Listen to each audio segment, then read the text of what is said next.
नमस्कार मित्रों, सिंधु घाटी सभ्यता की चर्चा को हम आगे विराम तो अभी नहीं देंगे। अभी और भी इस पर वीडियो आने बाकी है, क्योंकि परीक्षा की दृष्टि से एक महत्वपूर्ण टॉपिक है। और पिछले वीडियो में हमने जैसे कि चर्चा की है कि सिंधु घाटी सभ्यता की धर्म खोज और नगर नियोजन, वस्त्र आभूषण, मनोरंजन, अंतिम संस्कार इत्यादि। आज के वीडियो में हम चर्चा करेंगे सिंधु घाटी सभ्यता के व्यापार और व्यवसाय के बारे में। जैसा कि हम जानते हैं कि सिंधु घाटी सभ्यता जो है एक नगरीय सभ्यता थी, और किसी भी सभ्यता को, चाहे वो प्राचीन हो या आधुनिक हो, नगरीय होने के लिए सबसे महत्वपूर्ण चीज जो होती है वो है व्यापार। तो निश्चित तौर पर सिंधु घाटी सभ्यता व्यापारियों की सभ्यता थी, और यह व्यापार क्षेत्रीय और राष्ट्रीय स्तर पर तो होता ही था, बल्कि अंतर्राष्ट्रीय स्तर पर भी सिंधु घाटी सभ्यता का व्यापार होता था, और इसके साक्ष्य भी मिले हैं। सिंधु घाटी सभ्यता के जो व्यापार का परिवहन था वह जल और थल दोनों मार्गों से था। हड़प्पा और मोहनजोदाड़ो में जो पक्की और चौड़े सड़कें मिली हैं वो थल परिवहन के साक्ष्यों को पूरी तरह से पुष्ट करती हैं, और इसके साथ साथ यहाँ पर रथ और घोड़ा बैलगाड़ी के भी साक्ष्य मिले हैं। हालांकि घोड़ा के कम साक्ष्य मिले हैं, लेकिन बैल के तो बहुत ज़्यादा साक्ष्य मिले हैं। बैलगाड़ी के भी एक खिलौना मिला है। तो इससे पता चलता है कि स्थलीय मार्ग का परिवहन वो करते थे, और चूंकि पूरा क्षेत्र जो है नदियों से भरा हुआ था तो नौका परिवहन भी होता था। लोथल में एक नाव का खिलौना भी मिला है, और तो और अंतर्राष्ट्रीय व्यापार के लिए लोथल में गादी या बंदरगाह का भी साक्ष्य मिला है। और यहाँ से इनका जो व्यापार होता था वो मिस्र और फारस की खाड़ी जैसे देशों में स्थित, फारस की खाड़ी में स्थित देशों तक पहुँचते थे। मेसोपोटामिया, ईरान, फारस इत्यादि देशों तक इनका व्यापार होता था। और किन चीज़ों का व्यापार करते थे और किन किन जगहों से वो आयात और निर्यात करते थे, इसकी भी हम चर्चा करते हैं। सिंधु घाटी सभ्यता के साक्ष्य जो है सुमेरिया के शासन सारगोन के अभिलेख में भी इसका उल्लेख मिलता है। वहाँ इसे मेलुहा कहा गया है। इसके अलावा बैक्टीरिया, वर्तमान में जो बैक्टीरिया है वहाँ पर भी सिंधु घाटी सभ्यता के साक्ष्य मिले हैं। मिस्र, ईरान, अफगानिस्तान, मेसोपोटामिया, भारत में दक्षिण में कर्नाटक तक, राजस्थान, बिहार, झारखंड और हिमालयी क्षेत्र तक सिंधु घाटी सभ्यता के व्यापार के साक्ष्य मिले हैं। अब हम देखते हैं कि ये किन किन चीज़ों का व्यापार किन किन क्षेत्रों से करते थे। आप भी इनको नोट कर सकते हैं, क्योंकि परीक्षा में, वस्तुनिष्ठ परीक्षाओं में ये खासतौर से पूछे जाते हैं कि कहाँ से कौन सी चीज़ें मंगाते थे और कहाँ से कौन सी चीज़ें भेजते थे। सिंधु घाटी सभ्यता के लोग निर्यात में कपास, सूत यानी धागा, अनाज, मिट्टी के बर्तन, मोहरें, सेलखड़ी पत्थर, शिलाजीत, लकड़ी के फर्नीचर और खिलौने इत्यादि का बहुतायत में निर्यात करते थे। अब बहुत सी चीज़ों का आयात भी करते थे, जैसे सोना। तो सोना सिंधु घाटी सभ्यता के लोग कर्नाटक के कोलार से मंगाते थे। कोलार वर्तमान में भी भारत में सोने की खदानें वहाँ पर है, और हाल ही में एक फिल्म आई है KGF करके, दक्षिण भारत की फिल्म है, और KGF का फुल फॉर्म ही है कोलार गोल्ड फील्ड। तो सोना यहाँ से मंगाया जाता था। अफगानिस्तान से चांदी मंगाई जाती थी। राजस्थान से सेलखेड़ी पत्थर, सेलखेड़ी पत्थर सिंधु घाटी के सभ्यता के लोगों के लिए बहुत महत्वपूर्ण पत्थर रहा है, क्योंकि सेलखेड़ी पत्थर से जो है मोहरों का निर्माण होता था और टेल्कम पाउडर भी बनता था। संगमरमर जो है वो भी राजस्थान से मंगाया जाता। आज भी भारत में सर्वाधिक संगमरमर का उत्पादन राजस्थान में होता है, और उसमें भी जो है मकराना का संगमरमर काफ़ी प्रसिद्ध है। ताजमहल का निर्माण मकराना के संगमरमर से ही हुआ है। तांबा जो है राजस्थान से मंगाया जाता था और टिन अफगानिस्तान से मंगाया जाता था। अब आप सोच रहे होंगे टिन का क्या उपयोग होता होगा, तो तांबा और टिन को मिलाकर वो कांसा बनाते थे। और ध्यान रखें, धातु काल के आधार पर सिंधु घाटी सभ्यता जो है कांस्य युगीन सभ्यता है ना। लोहे के अवशेष यहाँ से नहीं मिले हैं, तो शायद लोहे का उपयोग वो नहीं जानते थे और ना ही कहीं से उसका आयात करते थे। तो ये महत्वपूर्ण बात है। कांसा, तांबा, सोना चांदी का उपयोग धातु के तौर पे करते थे, टिन का उपयोग करते थे, मतलब कांसा बनाना वो बहुत अच्छे से जानते थे। और फिर इसके अलावा अगर हम देखें तो शिलाजीत है हिमालयी क्षेत्र से। आज भी शिलाजीत भारत में अधिकांशतः नेपाल के माध्यम से आता है, तो हिमालयी क्षेत्र से शिलाजीत मंगाते हैं। लाजवर्द मणि, ये प्रश्न पूछा गया है, तो ये बदस्का मेसोपोटामिया से मंगाते थे। ये बहुमूल्य मणि होती थी, एक कीमती पत्थर है जो बदस्का से मंगाते थे। इसके अलावा सीप, घोंघा, मोती फारस की खाड़ी स्थित देशों से, अदन और ईरान, इराक से मंगाया जाता था। जबकि स्फटिक, गोमेद और नीलमणि गुजरात से मंगाई जाती थी। और बर्तन जो है, ध्यान देने की बात है कि बर्तन वो खुद भी बनाते थे। इसके अलावा बर्तन पश्चिमी एशिया से भी मंगाते थे। और मक्खी के आकार की गुड़िया जो है मिस्र से बनाई गई। हालांकि इसके जो है कम ही साक्ष्य मिले हैं, लेकिन मिस्र की सभ्यता की खुदाई में वहाँ पर बहुत आयत में ये गुड़िया मिली हैं और कुछ साक्ष्य सिंधु घाटी सभ्यता के स्थलों से भी मिली है। तो इससे ये अनुमान लगाया जाता है कि वहाँ से इसका आयात किया जाता था। गोमेद जो है वो सौराष्ट्र, वर्तमान गुजरात से मंगाया जाता था। तो इस तरह से सिंधु घाटी सभ्यता के लोग जो है व्यापार में काफ़ी कुशल थे और इनका व्यापार हमेशा सरप्लस ही होता था, मतलब निर्यात की तुलना में आयात कम होता था। ये चीज़ें भेजते ही अधिक थे, जिससे इनका जो है व्यापार में लाभ अधिक होता था। और यही कारण है कि उस लाभ का परिणाम हमें नगरीय सभ्यता के रूप में मिला, क्योंकि व्यापार में अगर कहीं लाभ है तो विकास हमें सर्वांगीण दिखाई देता है और ये सभ्यता इस मामले में काफ़ी आगे रही है। सिंधु घाटी सभ्यता की राज्य व्यवस्था या शासन प्रणाली की हम चर्चा करें तो चूंकि वहाँ की लिपि अभी तक पढ़ी नहीं जा सकी है, इस कारण जो हम स्पष्ट तौर पर तो कुछ नहीं कह सकते हैं, लेकिन जिस तरह की व्यवस्थाएं थी वहाँ पर, खासतौर से नगर नियोजन, व्यवस्थित सड़कें, व्यवस्थित मकान, व्यवस्थित नालियाँ, व्यवस्थित नगर जो है, यहाँ तक कि हड़प्पा, मोहनजोदाड़ो इतने मिलते जुलते नगर रहे, जिससे ये प्रमाणित होता है कि बाकायदा इनका प्लान बनाकर इनका निर्माण किया गया हो। गार्डन चाल और मार्टिमर भीमर जैसे लोगों ने तो इसे जुड़वा राजधानी भी कहा है कि पूरी सभ्यता की 2 राजधानियाँ रही होंगी, मोहनजोदाड़ो और हड़प्पा। हालांकि ये तब की बात है जब भारत में बहुत ज़्यादा खुदाई नहीं हुई थी, और अब तो धौलावीरा और कालीबंगा जैसे बड़े शहर भी भारत में मिले हैं और धीरे धीरे इस पर काम चल रहा है। तो इन सब चीज़ों को देखकर हम अनुमान तो लगा ही सकते हैं कि यहाँ पर कोई ना कोई शासन व्यवस्था रही होगी। अलग अलग विद्वानों ने अलग अलग मत व्यक्त किया है। मार्शल और व्हीलर ने जहाँ पुरोहित वर्ग का शासन बताया है कि ब्राह्मण या पुरोहित जो होते होंगे, जो खासतौर से पूजा पाठ इत्यादि करने का कर्मकांड करते होंगे, वो यहाँ शासन करते थे। जबकि हंटर का कहना है कि यहाँ पर जनतंत्रात्मक शासन व्यवस्था थी, जैसे वर्तमान में लोकतंत्र है।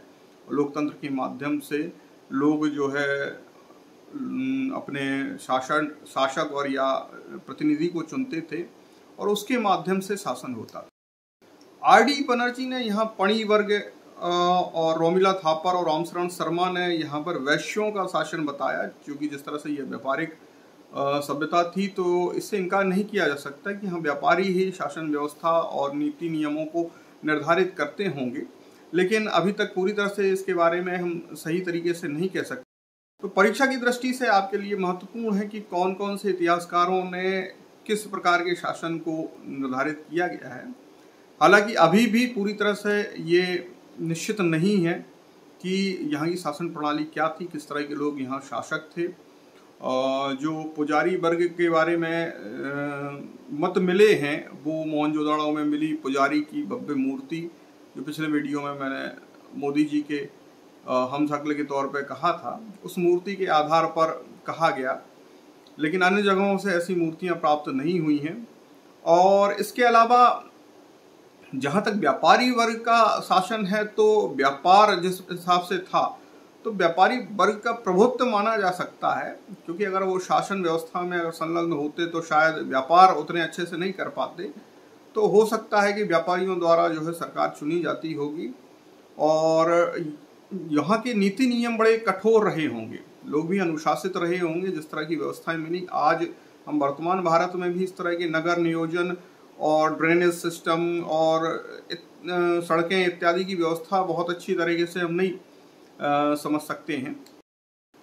एक चीज अवश्य स्पष्ट होती, मोहनजोदड़ो हड़प्पा जैसे शहरों में दो प्रकार की बस्तियां मिली हैं। एक बस्ती ऊंचे टीले पर बसाई गई है और उसके चारों तरफ परकोटे या दीवार का निर्माण किया गया है। दूसरी बस्ती निचली बस्ती है और जो उतनी व्यवस्थित नहीं है। तो कहीं ना कहीं यहाँ पर वर्ग भेद अवश्य था, अमीर गरीब का हो या शासक या प्रजा का हो। जो ऊंचे टीले वाले बस्ती मिली है वो बहुत व्यवस्थित और बहुत ही तरीके से बनाई गई है, जबकि निचले बस्ती जो है उतनी अच्छे से नहीं उसकी तुलना में बनाई गई है। तो यहाँ पर दो वर्ग तो अवश्य थे, शासक या प्रजा माने उन्हें, या फिर अमीर और गरीब का भी हम वर्गभेद मान सकते हैं। तो सिंधु घाटी सभ्यता की उत्पत्ति के विषय में अलग अलग विद्वानों द्वारा अलग अलग मत व्यक्त किए गए हैं। अधिकांश विदेशी विद्वान, खासतौर से ब्रिटिश या अंग्रेज विद्वान जो थे, उनका मानना है कि इस सभ्यता का निर्माण जो है विदेशी लोगों द्वारा किया गया। हालांकि यह एक औपनिवेशिक विचार है और उन्होंने भारत में आर्यों का आगमन भी विदेशों से माना है। वो उनका सोच ये थी कि भारतीय कुछ श्रेष्ठ कर ही नहीं सकते हैं, इसलिए उन्होंने जो भी भारत में श्रेष्ठ हुआ है वो विदेशियों द्वारा माना है। हम इनके नाम देखें, कई बार प्रश्न पूछे जाते हैं कि भाई विदेशी उत्पत्ति मानने वाले इतिहासकार कौन है, तो उसमें गार्डन चाइल्ड है, D.H. गार्डनर हैं, सर जॉन मार्शल हैं, मार्टिमल व्हीलर हैं, R.D. बनर्जी और दयाराम साहनी भी हैं। तो चूंकि R.D. बनर्जी, राखलदास बनर्जी और दयाराम साहनी उस समय अंग्रेजों के अधीन ही काम कर रहे थे, तो इसलिए हो सकता है उनसे प्रभावित होकर इन्होंने विदेशी उत्पत्ति का सिद्धांत दिया। जबकि भारतीयों द्वारा, मतलब स्थानीय लोगों द्वारा ही इस सभ्यता के निर्माण के बारे में भी जो है आलचिन दंपत्ति, दो पुरातत्व हुए हैं, पति पत्नी दोनों आलचिन, तो उन्होंने दिया। सर रंगनाथ राव, इन्होंने भी भारतीय उत्पत्ति को माना। इसके अलावा रफीक मुगल, सूरजभान सिंह, B.K. थापर और ब्रजवासी लाल, इन इतिहासकारों ने भी सिंधु घाटी सभ्यता भारतीय लोगों द्वारा है या स्थानीय लोगों द्वारा ही बनाई गई सभ्यता बनाया। इसके अलावा गार्डन चाइल्ड तो एक कदम आगे बढ़ के कहते हैं कि सिंधु सभ्यता जो है सुमेरियन उपनिवेश था। मतलब यहाँ पर जो कुछ निर्माण हुआ उसमें सिंधु घाटी सभ्यता के लोगों का हाथ नहीं था, बल्कि सुमेरिया के लोग यहाँ आकर बना गए। वो उपनिवेश की तरह इसका प्रयोग करते थे। तो हालांकि नई खोजों से द्वारा ये चीज़ें हास्यास्पद हो चुकी हैं, लेकिन परीक्षा में कई बार पूछी जाती हैं, इसलिए हमें जानना जरूरी है। अब इसके बाद हम एक चर्चा करते हैं कि इसके बाद अचानक इस सभ्यता का क्या हुआ। इतनी बड़ी सभ्यता थी, इतनी विकसित सभ्यता थी, सक्षम थी, धनी थी, व्यापारी वर्गों की सभ्यता थी, तो अचानक वह सभ्यता कहाँ चली? ये एक बहुत बड़ा प्रश्न है। अधिकांश प्रतियोगी परीक्षाओं की लिखित परीक्षाओं में इस पर बड़े प्रश्न आते हैं कि सिंधु घाटी सभ्यता या हड़प्पा सभ्यता का पतन कैसे हुआ। हम यहाँ नष्टीकरण या समाप्त शब्द का प्रयोग नहीं करेंगे, क्योंकि कोई भी सभ्यता अचानक खत्म नहीं होती, धीरे धीरे उसका पतन होता है। उदाहरण के तौर पर देखें कि बहुत सी सभ्यताएं ऐसी हैं जिनमें धीरे धीरे परिवर्तन हुआ और बाद में वो दूसरी सभ्यताओं में मिल गई। तो सिंधु घाटी सभ्यता के लोग कहाँ गए? अचानक इतनी बड़ी सभ्यता अचानक ही गायब हो गई। तो इसके बारे में अलग अलग विद्वानों का अलग अलग मत है। कुछ विद्वानों के नाम हम देखते हैं जो प्रश्न पूछे जाते हैं। दुर्गादास कौशाम्बी या डीडी कौशाम्बी का मानना है कि इस सभ्यता का नष्टीकरण आग से हो गया। पूरी सभ्यता में आग लग गई अचानक और वो नष्ट हो गई।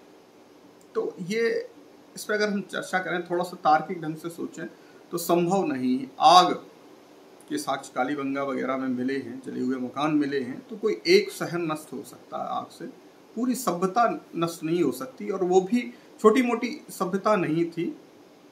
12,99,000 वर्ग किलोमीटर में फैली हुई सभ्यता सिर्फ आग से नष्ट नहीं हो सकती। तो डीडी कौशाम्बी महोदय का तर्क यहाँ खारिज होता है। लेकिन आप नाम याद रखना कि आग लगने से नष्ट होने का कारण जो है डीडी कौशाम्बी ने बताया। फिर इसके बाद जॉन मॉर्सर और अर्नेस्ट मैके ये कारण बताते हैं बाढ़ आना। तो चूंकि यह नदी किनारे बसी हुई सभ्यता थी, यहाँ पर सिंधु, रावी, घग्गर, भोगवा जैसी नदियां थी, इनके किनारे शहर बसे हुए थे। लेकिन यहाँ पर जैसे मैंने पहले भी चर्चा की कि इसमें जो ऊंची बस्तियां थी, दो तरह के शहर थे, एक निचली बस्ती और उचली बस्ती। तो ऊंची बस्ती का नष्ट होना संभव नहीं था, काफी ऊंचाई पर बनाई हुई थी। निचली बस्ती भले समाप्त हो सकती थी, लेकिन बाढ़ किसी सभ्यता को समाप्त नहीं कर सकती। मकान गिर गए, वो लोग इतने सक्षम थे कि दोबारा उन मकानों का निर्माण कर सकते थे, काफी बुद्धिमान व्यक्ति थे। तो बाढ़ से किसी एक शहर के बारे में हम सोच सकते हैं कि उसका नष्ट हो गया होगा, पर पूरी सभ्यता का नष्ट होना संभव नहीं है। लेकिन हमें याद रखना, जॉन मार्शल और अर्नेस्ट मैके ने इसके बारे में बताया है। फिर जे.एफ. बेल्स एक हुए हैं, इन्होंने भूतात्विक परिवर्तन बताया है कि अचानक तापमान बढ़ गया और सभ्यता नष्ट हो गई। तो अचानक तापमान बढ़ा होता तो सिर्फ सिंधु घाटी सभ्यता का बढ़ा होता, या फिर आसपास की और भी सभ्यताएं तत्कालीन थी। मिस्र की सभ्यता थी, मेसोपोटामिया की सभ्यता थी, सुमेरियन सभ्यता थी, इन पे फर्क क्यों नहीं पड़ा? तो ये तर्क भी खारिज होता है, जे.एफ. बेल्स महोदय है। फिर इसके बाद डॉक्टर यू.आर. कनेरी ये एक नया मत लेके आए कि पूरी सभ्यता में कोई बड़ी महामारी फैल गई होगी। तो महामारी से माना जा सकता है कि बहुत बड़ी जनसंख्या का नुकसान हुआ होगा, लेकिन पूरी तरह से सभ्यता इतने बड़े क्षेत्र में फैली थी और इतने बड़े क्षेत्र में सबका महामारी से मरना ये भी पूरी तरह से स्वीकार नहीं है। फिर इसके बाद आर.एन. स्टाइन ये जलवायु परिवर्तन को एक कारण बताते हैं। तो हो सकता है जलवायु परिवर्तन से जब डायनासोर जैसे बड़े बड़े जीव नष्ट हो सकते हैं, लेकिन जलवायु परिवर्तन सिर्फ इसी क्षेत्र में क्यों हुआ, अन्य सभ्यताओं में क्यों नहीं हुआ, यह भी प्रश्न है। फिर भी हमें आर.एन. स्टाइन नाम याद रखना है। फिर इसके बाद मार्टिमल भीरर और गार्डन चाइल्ड, जिनकी चर्चा हमने पहले की थी, इन महोदयों का कहना है कि आर्यों ने आक्रमण किया या कोई बाहरी लोगों ने आक्रमण किया। तो यहाँ बताना चाहेंगे कि इसके बाद का टॉपिक जब हम आर्यों के बारे में पढ़ेंगे तो आर्यों की संस्कृति जो थी ग्रामीण थी। आर्यों की संस्कृति घुमक्कड़ संस्कृति थी। आर्य पशुपालन करते थे, खेती किसानी करके अपना जीवन व्यतीत करते थे और इनकी तुलना में कम विकसित थे। तो कम विकसित लोग अधिक विकसित लोगों को नष्ट करें, ये संभव नहीं है। फिर जॉन मार्शल प्रशासनिक शिथिलता बताते हैं। तो प्रशासनिक शिथिलता से पतन तो हो सकता है, लेकिन चूंकि व्यापारिक संस्था है या सभ्यता है तो वो नष्ट नहीं हो सकती है। और डब्ल्यू.एफ. ऑलराइट कहते हैं कि व्यापारिक गतिरोध ये कारण माना जा सकता है कि क्योंकि यह सभ्यता जो है पूरी तरह से व्यापार पर आधारित थी और किसी कारणवश यहाँ पर व्यापार खत्म हो गया होगा या उसमें कोई गतिरोध आया होगा, तो धीरे धीरे जब व्यापार कम होने से सभ्यता का पतन हुआ होगा। इसके बाद एक और नई थ्योरी आई है कि जो भूगर्भिक परिवर्तनों से नदियों ने अपने मार्ग को परिवर्तित कर दिया। सिंधु नदी ने अपना मार्ग परिवर्तित किया तो सिंधु किनारे वाले जो शहर थे, मोहनजोदाड़ो जैसे शहर, ये नदी से दूर आ गए और पानी की कमी हुई होगी। और घग्गर नदी, जिसे वैदिक समाज में सरस्वती कहा गया, उसने भी अपना मार्ग परिवर्तन किया और आज जो कल तक समुद्र तक मिलती थी वो राजस्थान के रेगिस्तानों में ही समाप्त हो जाती है। तो एक कारण ये भी हो सकता है। हालांकि इन कारणों पे तर्क करने के लिए विचार बहुत हैं, पर हमें अभी इतिहासकार या इतिहास के विद्वान नहीं बनना। हमें प्रतियोगी परीक्षाओं को ध्यान में रखते हुए सिर्फ हम ये तथ्य याद रखेंगे किसने क्या कहा। इस तरह से इस सभ्यता के नष्ट होने के कई कारण हैं, अभी भी वास्तविक कारण नहीं है। अगर हमसे लिखित परीक्षा या बड़े प्रश्नों या साक्षात्कार में पूछा जा सकता है तो हम ये कह सकते हैं कि इस सभ्यता के नष्ट होने का कोई एक कारण नहीं है। अलग अलग शहरों के नष्ट होने के अलग अलग कारण हो सकते हैं और यह सभ्यता नष्ट नहीं हुई, पतन जरूर हुआ है। इस सभ्यता का जो है नगरीय संस्कृति से धीरे धीरे ग्रामीण संस्कृति में बदली। आज भी अगर हम देखें वर्तमान में भी सिंधु सभ्यता की बहुत सारी चीज़ें आज के समाज 4-5 हज़ार साल बाद भी हमारे पास सिंधु सभ्यता की बहुत सी बातें आज भी हम प्रचलित में लाते हैं। अगर धर्म की बात करें तो लिंग योनि की पूजा हम कर रहे हैं, जो है प्रकृति की पूजा कर रहे हैं, हवन हम कर रहे हैं और पशुओं की पूजा हम कर रहे हैं। इसके अलावा मातृ देवी की पूजा हम कर रहे हैं। फिर महिलाएं जो है मेकअप उस हिसाब से पाउडर, लिपस्टिक, काजल भी लगा रही हैं। और निर्माण तकनीक में देखें तो सोचिए ये सभ्यता के लोग जो है सोच के स्तर पे कितने विकसित थे कि इनके द्वारा अपनाई गई दो चीज़ें आज भी हम निर्माण में प्रयोग कर रहे हैं। इन्होंने जो ईंटें अपनाई, ईंटों की जो आकार था, आज भी हम उसी आकार की ईंटें प्रयोग कर रहे हैं। और ईंट से दीवार बनाने का जो तरीका था, जो पैटर्न था कि दो ईंटों के जोड़ के बीच में तीसरी ऊपर रखी जाती है, वही तरीका हम आज भी ज्यों का त्यों अपना रहे हैं। इसके अलावा बैलगाड़ी का प्रयोग जो इन्होंने किया, बैलगाड़ी कितना अच्छा वाहन इन्होंने बनाया कि 5000 साल बाद भी हम उसमें कोई परिवर्तन नहीं कर पाए। जैसी बैलगाड़ियां सिंधु घाटी सभ्यता में चलती थी, आज भी बैलगाड़ियां वैसी चल रही हैं। जबकि उसके बाद बहुत सारे आवागमन के साधन बनाए गए, चाहे रथ बनाए गए हों, घोड़ा गाड़ी, बग्गी और भी जो है बनाए गए, तो वो आज प्रचलन में नहीं है। लेकिन बैलगाड़ी आज भी वही चल रही है। सिंधु घाटी के लोगों ने बैलगाड़ी के दो चक्कों के बीच जो डिस्टेंस रखा था वही हम प्रयोग कर रहे हैं। जो तकनीक उन्होंने प्रयोग की वही तकनीक प्रयोग कर रहे हैं। तो इससे समझ में आता है कि सिंधु घाटी सभ्यता नष्ट नहीं हुई है, बस उसका रूप परिवर्तन होके आज हमारी सभ्यता में वो शामिल है। तो ये मुख्य मुख्य बातें रहीं। अगले वीडियो में हम वस्तुनिष्ठ परीक्षाओं के हिसाब से, ऐसी परीक्षाएं जिसमें 1 लाइन प्रश्न पूछे जाते हैं, तथ्य पूछे जाते हैं, उनके हिसाब से सिंधु घाटी सभ्यता का एक रिवीजन करेंगे। तब तक के लिए नमस्कार, जय हिंद, जय भारत।